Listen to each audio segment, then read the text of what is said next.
In this video, we are going to talk about the complete test case design for the bulk load with the use of mapping document. So whatever you are seeing, right, this is the example of mapping document where you will be having two sections. So one is source table and target table informations along with the job name and load type. So what is the so here it would be bulk load and mapping document actually. So in this mapping document, so there are three sections. So one would be source table information, source table name, column name and data type, and target table information, target table name, column name and data type. And apart from that transformation, this is the very important one for the test case design part. So in the transformation section, you could see there are two items. So one is state map, where so the data will be loaded straightly, so without doing any changes, and transfer if there is any transformation, so where we are going to get the data from lookup table along with the lookup values, and else if there is any filter, so that will be available in transformation sections. Let's get into the test case design part. So before even writing the test case design part, so since it's a bulk load, so we need to be have the so one line test cases or scenarios first. Define your scenarios first, then get into the detailed level. So first get into the scenario level. The very first one would be will be checking the table structure of target table. So here we will be validating columns, data type, nullable or not nullable, and index. If there is any constraints, everything will be tested. And the second test case would be running the job and testing the data. So here what we will be doing is the first step, so we need to take care of data setup. The second part would be run the job. Then third step would be verify the data, target table data. Okay, and the third test case would be whatever data available, right? So we have to ensure that the job consistency is proper. So we need to check the subsequent job run without any data change. So we need to make sure that is without any data change also the job completes with successful, and it should not affect the data load process.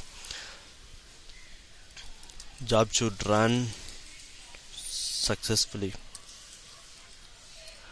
And the fourth one will be the same thing, subsequent run with changes. So in this case what we will be doing is we will be doing the insert, update and delete in source table, and we will be validating the we'll be running the job. After that it will be validating the data in the target table. The fifth one would be, so here you can see there are n number of there are two varchar fields are there. So in case of varchar fields, right, so we need to take care of the RTRIM functionalities. If there is any blank space available, so after the string value it should be truncated, it should be trimmed and it should be loaded. So for that, so we need to have a RTRIM test case for first name and last name. These are the two fields are having varchar, and we need to take care. The next one would be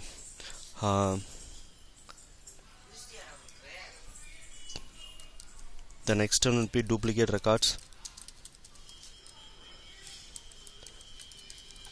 Insert duplicate records in source table, and run job and test verify in source. Now we are almost done. So the next one would be we need to verify the we need to look into each transformations, and as well as if there is any reject table available, so you have to take care of reject table record. So insert the data which is not having value in main lookup table. So that case, so here, right, so here in this case, here company ID is the major lookup table. So insert the data with the company name, where the company name is not available in the master table. That case, the record should be moved into reject table. It should not moved into loaded into target table. The next one would be transformations verification. So for each transformation, where you can keep separate test cases for each transformation. These are the simple format for bulk load. If there is any daily loaders available, so there is no specific format. So in this subsequent job done changes, right? So with changes, there are slight more functionality need to be added, so where we can see it in next video. So as part of this test case, right, so here we'll look into the transformation logic. So what happens? So we need to write it, understand the transformation logic first. So we are getting company name from source table. We are mapping with the master table, and we are getting the company ID from master table. So what happens? So we need to ask the questions: what happens if the company name is not available in master table? At the same time, what happens if the gender code is not available in gender table? What happens if the country code is not available in country table? So these are three cases we have to verify. The transformation for master, transformation for gender, transformation for country.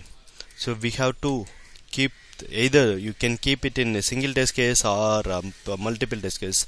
So we have to keep insert data with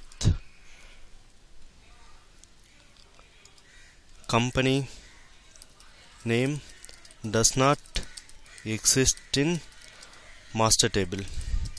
So that case, it should move into reject table, and the data should not be loaded. So at the same here, insert gender value which is not available in gender. Insert country does not exist in country table. So that's all. So these are the major cases we have to cover as part of the our bulk load test case design section. The only thing what it will vary is, so the transformation part. So transformation part will vary for what to say, so stage to transformation table to table. So along with that, so there are one more part we have to verify that, but it is not the not a official test case, but we have to take care of the data type of target table. So though they have the data model or mapping document, what we have to verify is, first thing, so we will be verifying as part of the first test case itself, we will be verifying this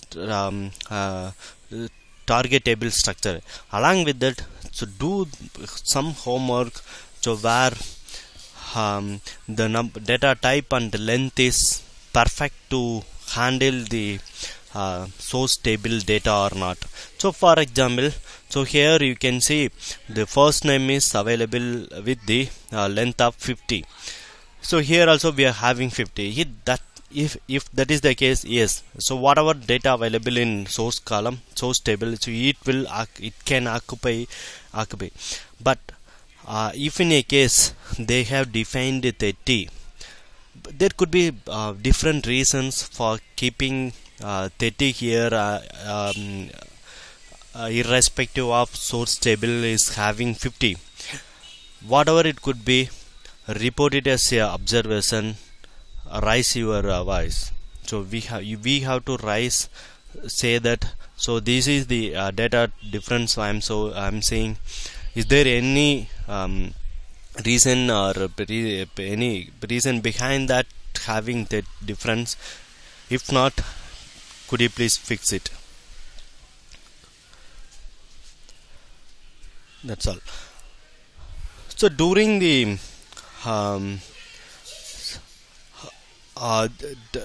this test case design, right, the only thing what I haven't covered is writing the SQL query.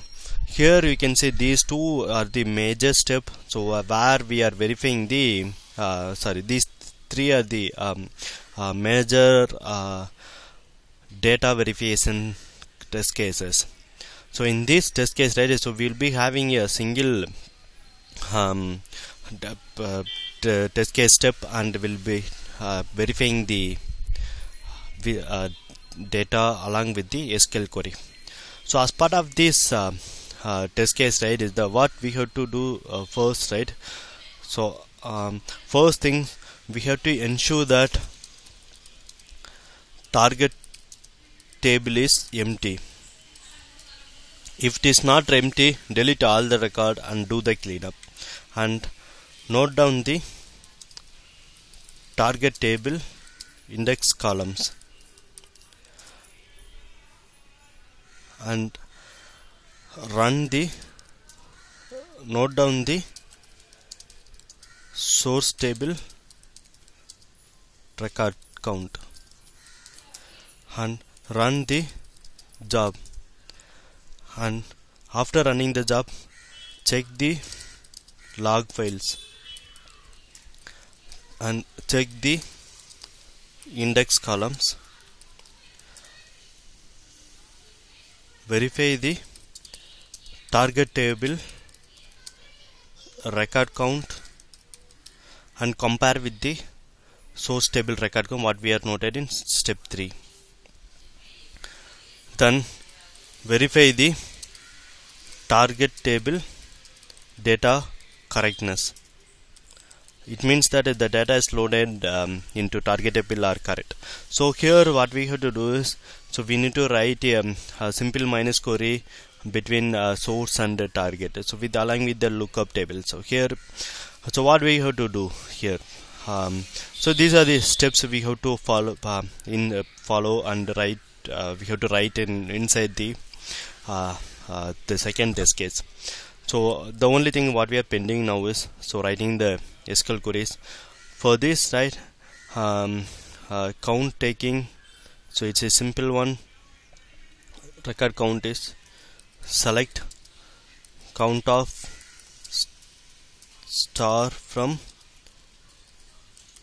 target dot person. So that's all. So count is ready. Now we have to write the SQL query for data correctness. What we have to write first is, we have to write the query with source table. So here let me start with the select of from source dot temp. This is my table. I'm keeping the alias as T. Along with that, so there are three lookup tables are available, so I need to have it. So these are what is the mapping condition, so between that, so we need to understand. So if there is if the gender is mandatory field, yes, definitely, so it should be a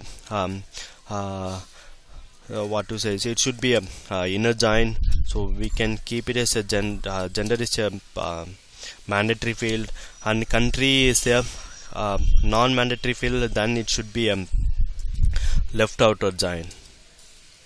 So that case we are maintaining as a left join. Alias name is C, and I haven't write the uncondition here. So the next one would be a master table. So from the master table, so we will be getting the company ID. Without company ID, so the unique combination is not formed. So that case, so master table also inner join master on.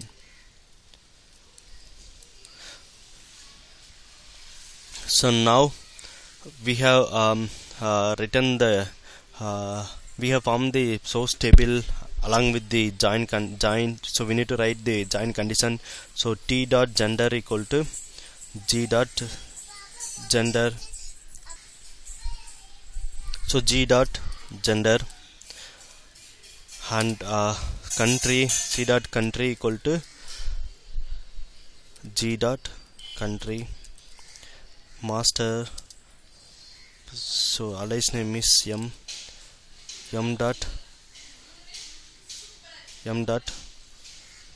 company name equal to t dot company name. So it should be t. So now the join condition also ready. Now let us write the select columns. The very first column should be company ID. So company IDs, we are getting company ID from master table m dot company ID. The next column would be person ID. The person ID is a sequence number, so we can't compare with this source table, so we can keep it as a the next one would be first name.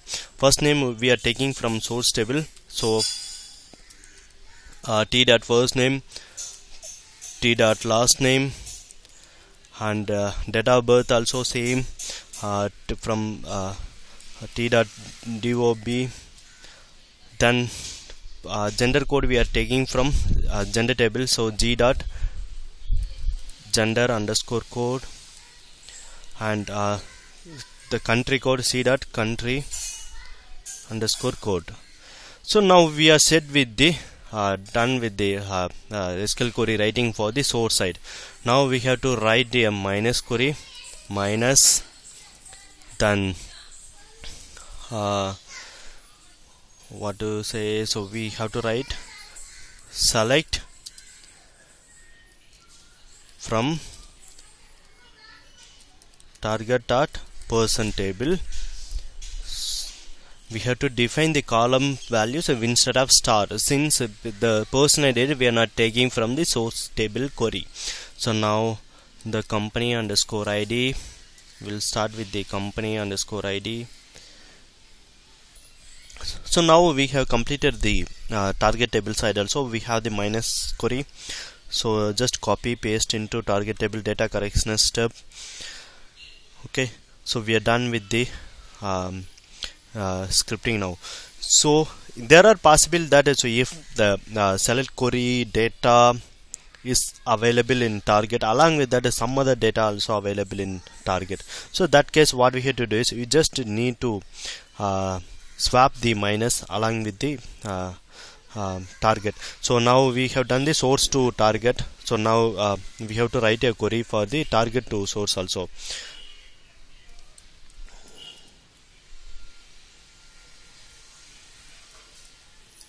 So this query, right, so if it's better, always it is better to keep this query. So we are done with that. The only thing, so we have to note down the source table count. The source table count needs to be noted down from this query. So since we can't directly take the source table query, since that will vary, so now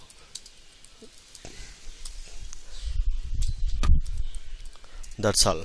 So now we are all set with the test cases and everything. We are done.